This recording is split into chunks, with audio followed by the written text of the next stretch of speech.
Communities across the Commonwealth are weighing whether they want recreational pot shops open or not on day one, July 1st. There's lots of back and forth about whether businesses will have everything they need in time to sell by that date, including the proper permitting and actual products to sell. Meanwhile, there are city and town leaders who want more time to develop the rules that will govern adult-use marijuana stores in their community. Springfield is the latest to press the pause button on pot. I spoke with city councilors Adam Gomez and Orlando Ramos about the council's unanimous decision. Well, the moratorium was actually a recommendation from the State Cannabis Commission. They recommended that all municipalities put in place a moratorium to allow for regulation at the local level. It's a very in-depth conversation that we have to have here in the city of Springfield about how we're going to regulate these establishments. And that's not something that's going to happen overnight. We're going to need some time to look at best practices, to look at several options. And so I think that my colleagues saw that this was going to be a more complicated process than we initially thought. And so we all believe that it was best to put in place a moratorium to give us a little bit of time to get this thing right. And the moratorium is in place until September. When the planning board looked at the issue, they had hoped that the council would approve a moratorium until December. So really give you a whole another year to look at this issue. Why did you decide on a shorter window?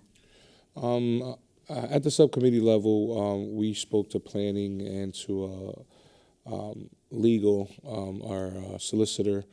And some councilors wanted a shorter moratorium, but we believe that the voters had spoken, and we wanted something that we thought that would be enough time, so then we can at least put this into legislature, but be able to respond to our constituency, because we know we've been waiting for cannabis for quite a while. We've seen and we've gotten numerous calls from our constituency. Because there's a lot of people who've posted online, or I've heard from in public, who say voters approved this in November of 2016. We're coming on 2 years here. You're dragging your feet on this issue. People are frustrated. Are you hearing those frustrations? We hear the frustration, but I think what's important is that I don't think the city council is dragging their feet on a state board on March 15th. That's when the guidelines. That's when the commission regulations came out. So basically, our hands were tied.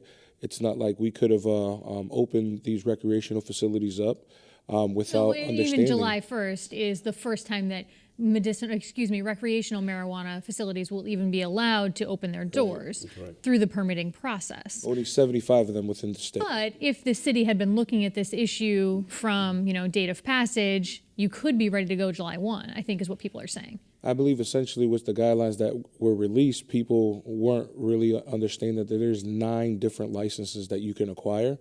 And the city, I believe, is doing their due diligence to make sure that we get this right.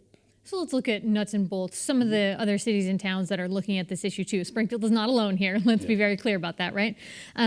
So have you given any thought to where you think some of these facilities might be either restricted or allowed? And so that's one of the things that we have to look at, and that's why we need a little bit of time to look at some of the best practices that are happening across the state.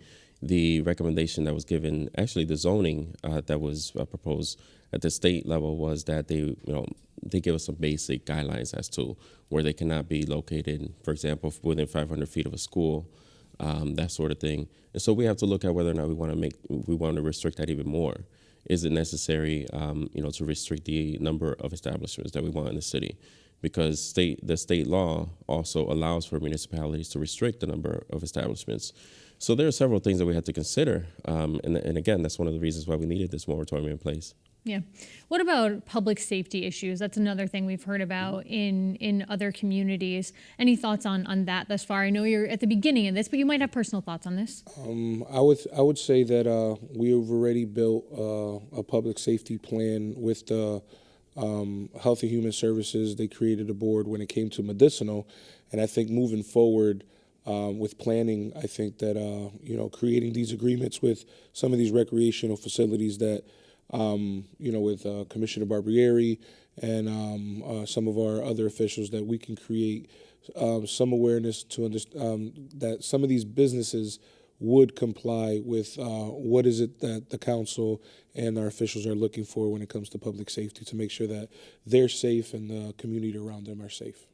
That's one of the things that I'm sorry, No, go ahead. but that's one of the things that also have to consider is that we don't know what this is going to look like. Once these establishments begin to open, we might see that down the road we might have to make changes to our local regulations. And so, in terms of public safety, the host community agreement also, the state legislation also allows for municipalities to put in place a host community agreement with these establishments.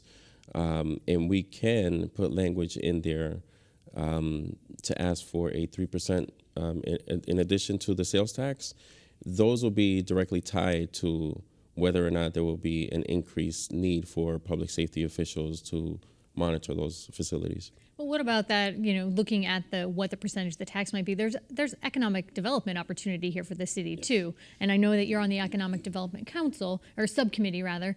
Have you begun to look at how this might positively impact, the bottom line for the city? Well, honestly, there's plenty of opportunity, and when it comes to recreational marijuana, like I said, there's 9 different possibilities that somebody can acquire a license to be able to manage a business or a type of different business under recreational marijuana. So, we are looking at that as economic boom. It brings jobs, these different facilities.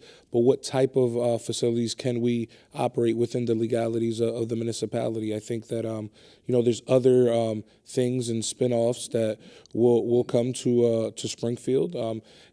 So it be cafes, so it be just a pot shop that is just doing some things of that nature. But it's just, right now, we just want to make sure that we're using the state guidelines to better craft something that is going to better support the voters and the people that wanted this in the city of Springfield. What about individual business owners? There are a few people who've come forward and said, we know we have a medicinal marijuana facility that's looking to open quite soon here in the city of Springfield.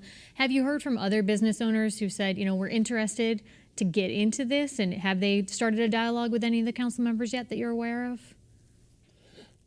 I would believe that there is certain individuals that kind of opens these, places where you can buy things to be able to use the recreational marijuana, and then some of them have the idea that they would want to get involved with with that type of business. But if through the state, if they haven't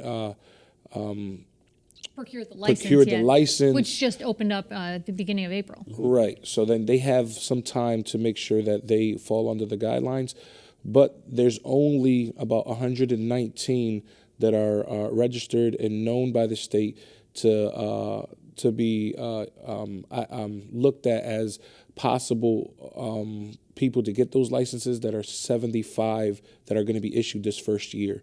So majority of these folks, if you haven't acquired your license or a medicinal clinic, because that's also kind of like a stipulation that medicinal facilities are going to be the first ones to kind of get this license, because they're already in the business of distributing marijuana on a medicinal level. So this recreational license might come to the medicinal clinics first, and then from there and so on.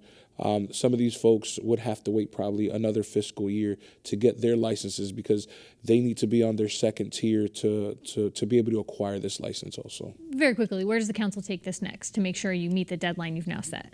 So I have two orders on the agenda for the April 9th City Council meeting that are related to recreational marijuana, or adult use marijuana, as we're calling it now.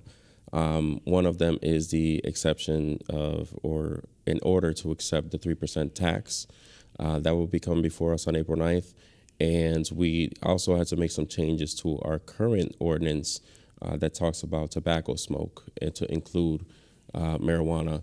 And so that will be before the City Council on April 9th as well. Councilors, thanks for coming in. Thank you.